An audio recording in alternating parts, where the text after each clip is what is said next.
Numerical पे आपका next question है। इस क्वेश्चन में भी कहते हैं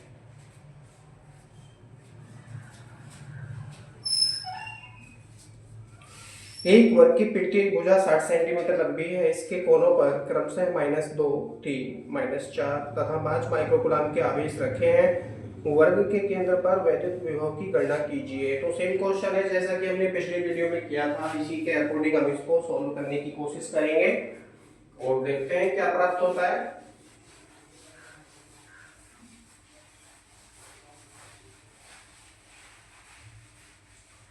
वर्ग है तो डायग्राम तो यही रहेगा।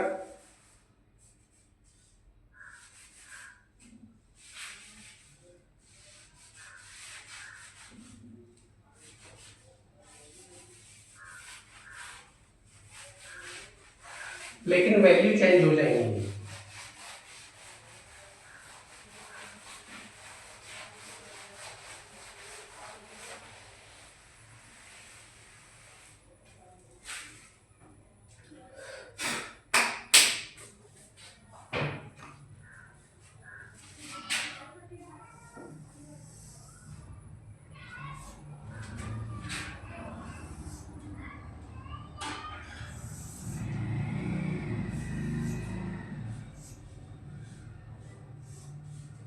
इसको नाम दे देंगे।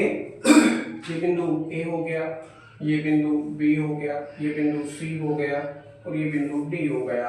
और विकर्णों को मिला देंगे तो यहाँ पर जो भी विकर्ण ये काटेंगे एक दूसरे को, वहां पर इसका केंद्र बिंदु मिल गया। मानकर चलिए ये बिंदु ओ है।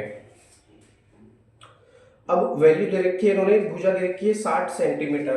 तो पिट्ठी एक भुजा कितनी हो जाएगी? 60 सेंटीमीटर लंबी हो जाएगी। भुजा है 60 सेंटीमीटर, तो पिट्ठी एक भुजा 60 सेंटीमीटर हो जाएगी।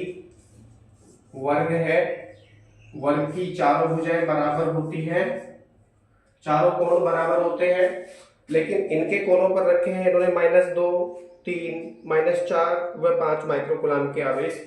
मानकर चलिए पहला आवेश बिंदु ए पर, दूसरा आवेश बिंदु बी पर, तीसरा -4 जो है वो सी पर है और चौथा जो आवेश दे रखा है उन्होंने 5 माइक्रोकुलाम बिंदु डी पर रखा है। तो -2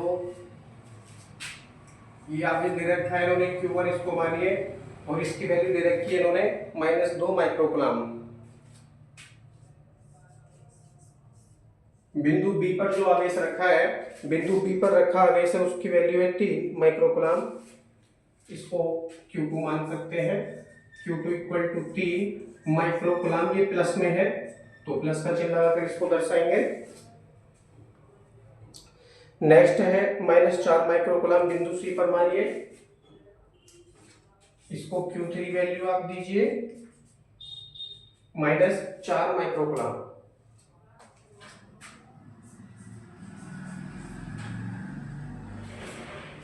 और बिंदु डी पर रखा आवेश है वो 5 माइक्रोकुलाम है प्लस का,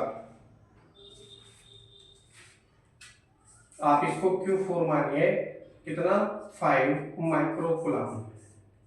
इस तरह से ये चित्र बनकर हमारा तैयार हो जाता है। लेकिन हमारे पास में क्या नहीं है? प्रत्येक आवेश की केंद्र से दूरी यहाँ पर नहीं है, क्योंकि भुजा यहाँ पर परिवर्तित हो चुकी है। पहले 1 मीटर थी या कुछ और मान लीजिए 2 मीटर थी पिछले क्वेश्चन में, तो यहाँ पर दे रखी है 60 सेंटीमीटर। इसी के अकॉर्डिंग हम कैलकुलेशन यहाँ करने वाले हैं। तो भुजा √2 का प्रयोग यहाँ पर हम करने वाले हैं। वर्ग ए बी सी डी का विकर्ण हमको पता नहीं है। A D equal to B C, A D equal to B C, A D A, ये तो सी है। अब देखिए वैल्यू कोई बात नहीं है, परिवर्तित हो चुकी है। हम यहां पर ये वैल्यू भी परिवर्तित कर देते हैं। पहला विकर्ण है हमारे पास AC और दूसरा विकर्ण है हमारे पास कौन सा है? ये वाला BD इक्वल टू भुजा √2। भुजा दे रखी है 60 सेंटीमीटर, हो जाएगा 60 √2 सेंटीमीटर। अब प्रत्येक आवेश की केंद्र बिंदु से दूरी ज्ञात करेंगे जो कि आधी हो जाती है। आप इसको r मान सकते हैं। तो देखेंगे प्रत्येक आवेश की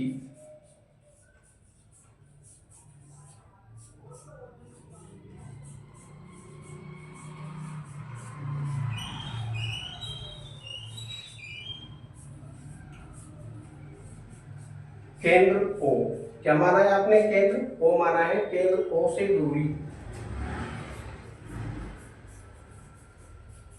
क्योंकि ये दूरी सर्वांशम होगी, कॉमन होगी, तो मैं इसको r से शो कर लेता हूं। r इक्वल टू फॉर्मूला हो जाएगा AC या BD, AC या BD अपॉन 2, तो मैं AC अपॉन 2 कर लेता हूं, क्योंकि दोनों वैल्यू बिल्कुल बराबर है, दोनों ही विकर्ण है, तो कोई सा भी एक विकर्ण हम यहाँ से प्रयोग कर सकते हैं। AC की वैल्यू हमारे पास है 60√2 बटे 2, 2 से काटेंगे इसको, 30 बार कटेगा, तो r इक्वल टू हमको प्राप्त होगा 30√2 सेंटीमीटर, 30√2 सेंटीमीटर। अब हम इस सेंटीमीटर को मीटर में बना लेंगे, चलो ऐसे ही रहने दो, कोई बात नहीं, जो हम कैलकुलेशन करेंगे तब ये देखा जाएगा, इसको हम बाद में, चलो बना ही दो इसको, या करके r इक्वल टू 30√2 गुणा हो जाएगा 10 की घात -2 से।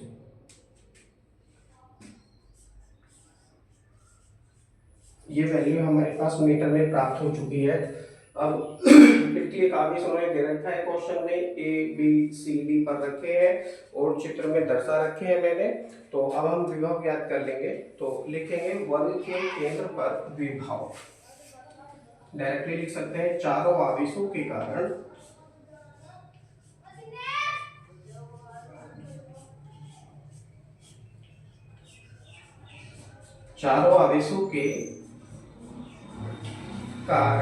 वर्ग के केंद्र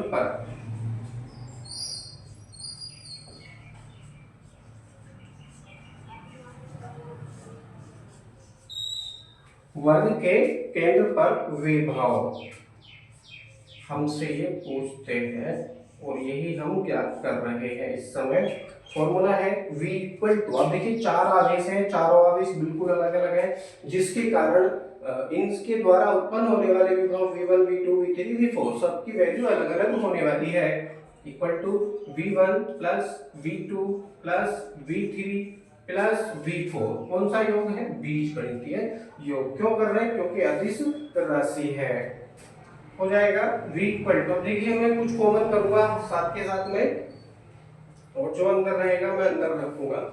फॉर्मूला है V इक्वल टू 1/4πε0 Q/r। ये कॉमन फॉर्मूला होता है किसी बिंदु आवेश के कारण किसी बिंदु पर विभव ज्ञात करने के लिए। तो V1 के लिए मैं इसको प्रयोग करूंगा तो हो जाएगा 1/4πε0 Q1/r। तो जो चीज कॉमन है मैं कॉमन कर लेता हूँ।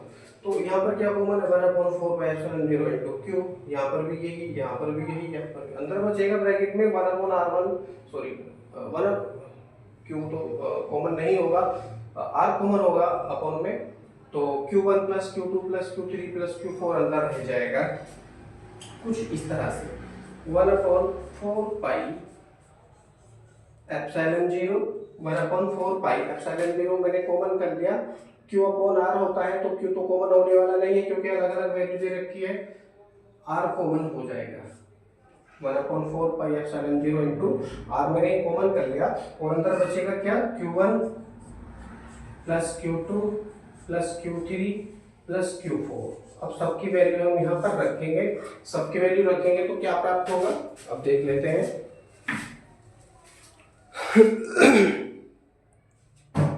आप इसको इस तरह से देखिए,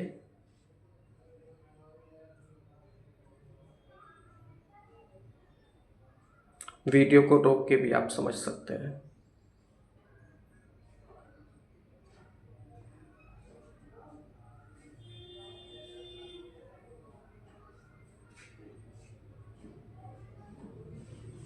ओके,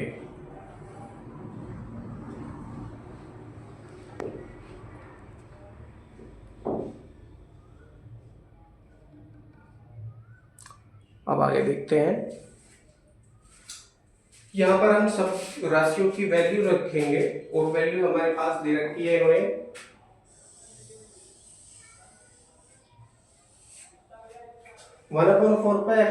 की वैल्यू 9 इंटू 10 की पावर 9, तो V इक्वल टू हो जाएगा 9 इंटू 10 की पावर 9 अपॉन में R, अपॉन में है R, और R की वैल्यू निकाल ली है आपने 30√2 गुणा 10 की घात -2 मीटर में। 30√2 की वैल्यू रखना चाह रहा हूँ 30 गुणा अंडर रूट 2 की वैल्यू 1.414 इंटू 10 की पावर माइनस के, तो ये हो जाती है। यानी हमने अभी तक कितने की वैल्यू रखी है, आगे Q1 plus Q2 plus Q3 plus Q4 भी है, लेकिन हम डायरेक्टली क्या कर रहे हैं, इनको कॉमन भी कर रहे हैं, क्योंकि ये सब माइक्रो कूलाम में है। इस माइक्रो कूलाम को जब हम कूलाम में चेंज करेंगे तो ये 3 गुणा 10 की घात माइनस के 6 कूलाम हो जाता है। ऐसे यहाँ पर 4 माइक्रो कूलाम है माइनस में, तो ये वैल्यू 4 गुणा 10 की घात माइनस 6 हो जाती है। ऐसे ही ये 5 गुणा 10 की घात माइनस 6 हो जाएगी, और ऐसे ये 2 गुणा 10 की घात माइनस 6 हो जाएगी। तो सब में माइनस 6 आ रहा है, गुणा में माइनस 6 आ रहा है, तो इस राशि को भी आप कॉमन करके बाहर निकाल सकते हैं। तो 10 की पावर क्या किया, माइनस की जो 6 है मेरे हाथों हाथी कॉमन कर लिया, हाथों हाथी कॉमन कर लिया।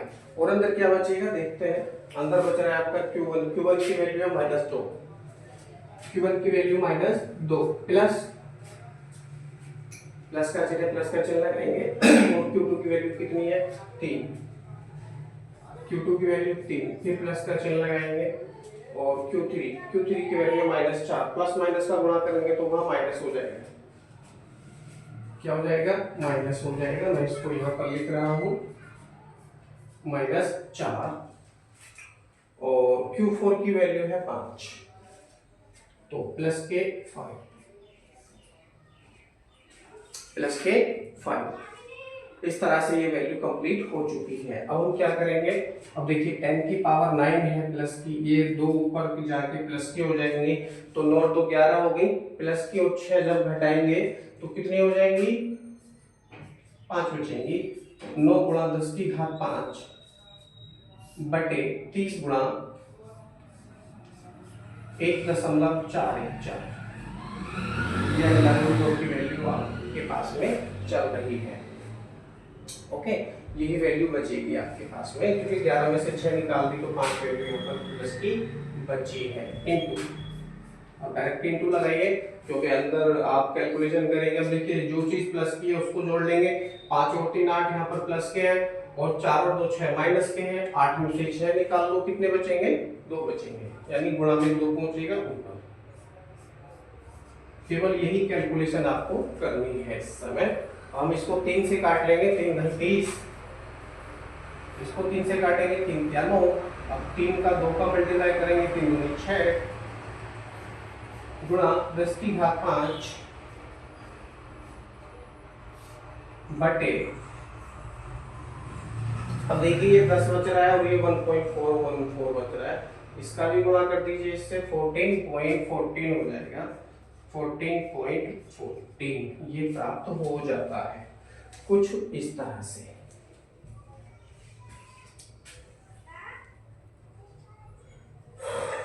ओके, अब हम क्या करेंगे, इसमें से एक पावर कम कर लीजिए, ये 10 की पावर 4 बचेगा तो ये 60 हो जाएगा। या करके आप लिखेंगे v इक्वल टू 60 गुणा 10 की घात 4 बटे 14.14। अब हम इसको 14 मानकर ऊपर डिवाइड करेंगे, ऊपर जो भी संख्या दे रखी है, जो भी प्राप्त हुआ है हमको, तो 14 चौके 56 और 14 पंजे 70, ज्यादा हो गया, 14 चौके 56, यानी 4 बार ये डिवाइड होगा। 4 कितना बचा, अगर हम इसमें 56 निकालेंगे तो ये बचेगा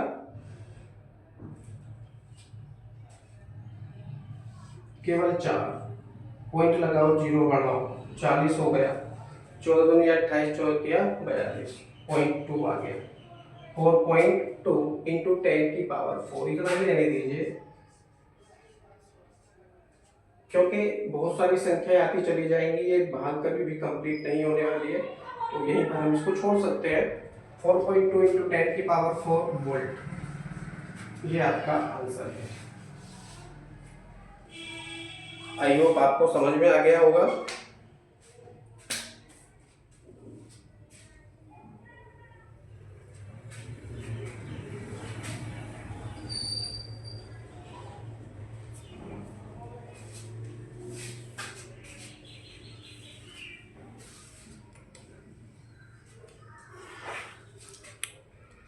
पूरा व्यू देखिए।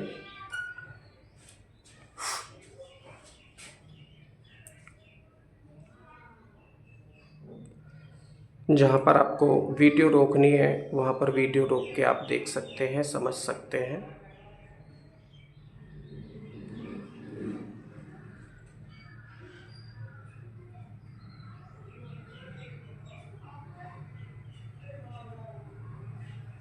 ओके, अब हम चलते हैं अगले प्रश्न की ओर।